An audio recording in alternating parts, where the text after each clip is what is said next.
Maleka foundation ইউকের উদ্যোগে সোমবার মাথিউরা ইউনিয়নের 400 গরিব দুস্থ অসহায় মানুষদের বস্ত্র ও ইফতার সামগ্রী বিতরণ করা হয়।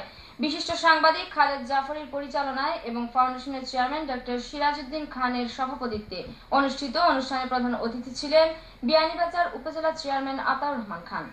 বিশেষ অতিথি ছিলেন বিয়ানীবাজার উপজেলা মহিলা vice chairman Mrs Rukhsana Begum lima, Mathiura union chairman Shihabuddin, কবি ওয়ালি মাহমুদ, সাংবাদিক এম হাসানুল হক উজ্জ্বল, শিক্ষক নুরুল ইসলাম, আব্দুল করিম রায়বুদ্দিন, প্রভাষক আরবাব হোসেন খান।